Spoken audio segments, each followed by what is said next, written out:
There are some moments in life when the world decides your worth before you even speak. When people take one look at you, your clothes, your worn-out shoes, your tired eyes, and they think they already know your story.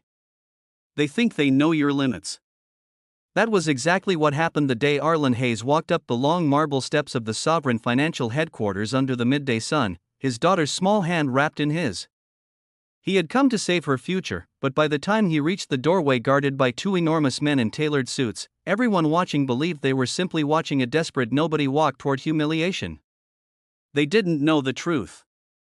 They didn't know who he used to be. If you believe in kindness, second chances, and judging people not by their appearance but by their actions, please take a moment to like, comment, share, and subscribe to the channel Kindness Chronicles.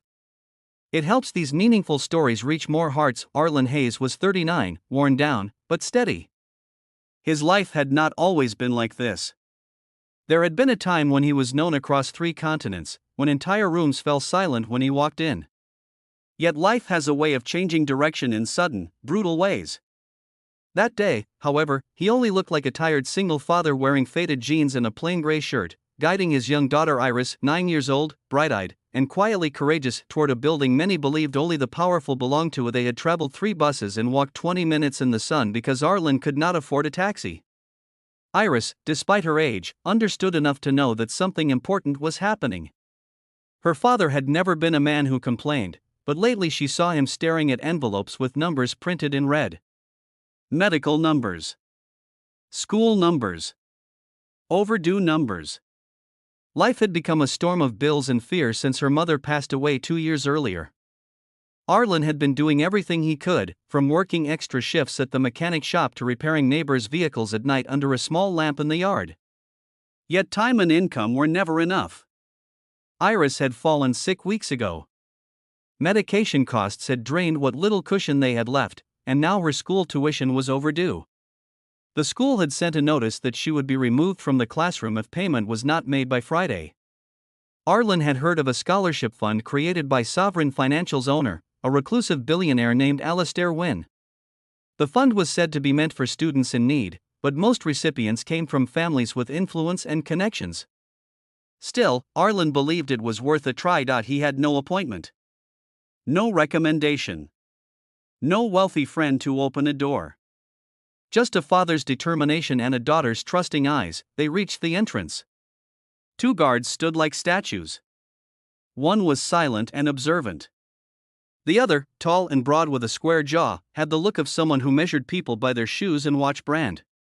When Arlen spoke, the guard didn't hide the skepticism in his voice. Arlen explained calmly that he wished to apply directly for the scholarship aid and hoped to speak with someone from the Wynne Foundation. The guard let out a short laugh. It was not cruel, but it was careless, the casual dismissal that cuts deeper because of how effortless it is. The guard gestured at Arlen's appearance, the worn stitching on his sleeve, the backpack with a school patch sewn on by hand.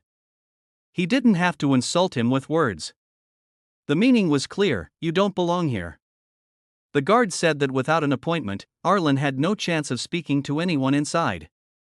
Iris squeezed her father's hand tightly. Arlen felt something cold rise in his chest, but he kept his voice steady. He asked again, politely, for a way inside.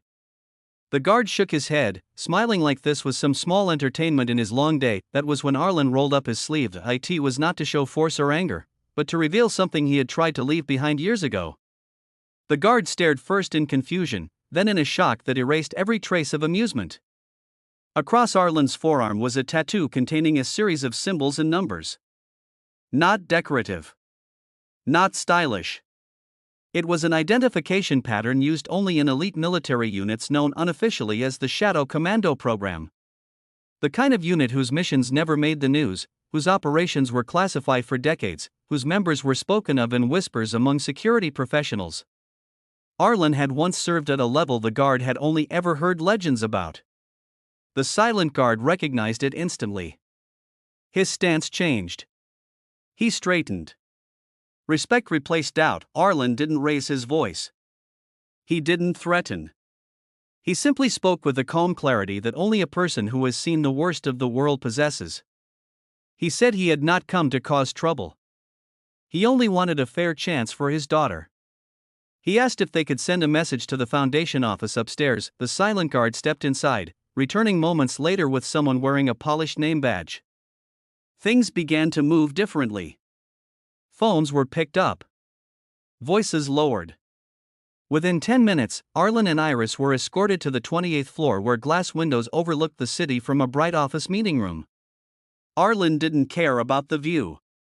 He only cared about Iris's small hands swinging nervously at her side. Eventually, Alistair Wynne himself entered the room. He was not what Arlen expected. He was younger, mid-40s, well-groomed, but with a tiredness that suggested he understood struggle in his own way.